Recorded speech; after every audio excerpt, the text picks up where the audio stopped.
Now, in this video, we are going to discuss the concept of exception propagation. हम इस video में exception propagation के बारे में बात करेंगे.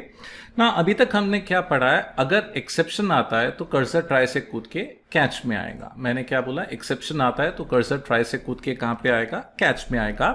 So when an exception occurs within a method, Java looks for a matching catch block in the current method. अब A exception आया तो A का कैच ब्लॉक चलेगा, B एक्सेप्शन आया तो B का कैच ब्लॉक चलेगा. वो कैच ब्लॉक को करंट मेथड में ढूंढता है, कैच ब्लॉक को करंट मेथड में ढूंढता है जावा. ना दो पॉसिबिलिटी है, एक करंट मेथड में करस्पॉन्डिंग कैच ब्लॉक है और दूसरा करंट मेथड में करस्पॉन्डिंग कैच ब्लॉक नहीं है. तो दोनों में क्या होता है ना, इफ फाउंड, अगर कैच ब्लॉक मिल जाता है तो कर्सर वहां पे ट्रांसफर हो जाता है, transfers the control to that block. भाई अगर करस्पॉन्डिंग कैच ब्लॉक मिल गया तो कर्सर उस वाले कैच ब्लॉक में चले जाएगा. लेकिन अगर वो वाला कैच ब्लॉक नहीं मिला, ए एक्सेप्शन आया और हम ए वाले कैच ब्लॉक को ढूंढ रहे हैं, ए वाला कैच ब्लॉक नहीं मिला.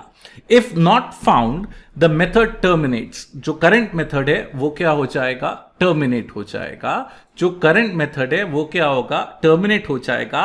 And the exception is propagated to the calling method. Exception is propagated to the calling method का मतलब क्या हुआ, मान लो मेन ने ए फंक्शन को बुलाया, ए में एक्सेप्शन आया, ए में करस्पॉन्डिंग कैच नहीं मिला तो कंट्रोल ए से वापस मेन में चले जाएगा, कंट्रोल वापस ए से मेन में चले जाएगा, propagated to the calling method.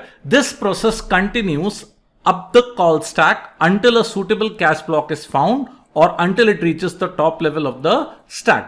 तो मान लो मेन ने ए को बुलाया, ए ने बी को बुलाया, एक्सेप्शन बी में आया, बी में कैच नहीं है उसके करस्पॉन्डिंग तो ए में जाएगा, ए में भी नहीं मिला तो कहां पे जाएगा, मेन में जाएगा, ए में भी नहीं मिला तो कहां पे जाएगा, मेन में आ जाएगा.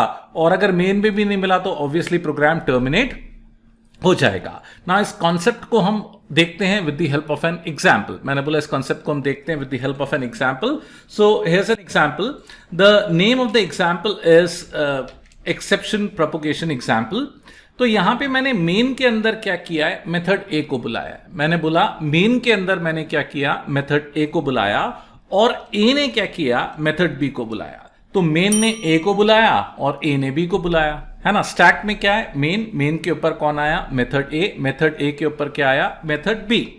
अब ये जो मेथड बी है, what exactly method B is doing, method B is generating a arithmetic exception. कौन सा एक्सेप्शन जनरेट कर रहा है, हमें मालूम है 0 से डिवाइड करते हैं तो अर्थमेटिक एक्सेप्शन आता है. तो भाई मेथड बी ने अर्थमेटिक एक्सेप्शन को थ्रो कर दिया. अब जनरेट कर दिया, थ्रो कर दिया. अब भाई पहले तो क्या करेगा, मेथड बी के अंदर ट्राई और कैच देखेगा, मेथड बी के अंदर ट्राई और कैच देखेगा. अगर बी के अंदर अर्थमेटिक एक्सेप्शन का कैच ब्लॉक मिल जाता है, अगर बी के अंदर अर्थमेटिक एक्सेप्शन का कैच ब्लॉक मिल जाता है तो वेल एंड गुड, कर्सर उस कैच पे ट्रांसफर हो जाएगा. अब यहां तो बी में हमने ट्राई और कैच लगाया ही नहीं है, यहां हमने मेथड बी में ट्राई और कैच लगाया नहीं है.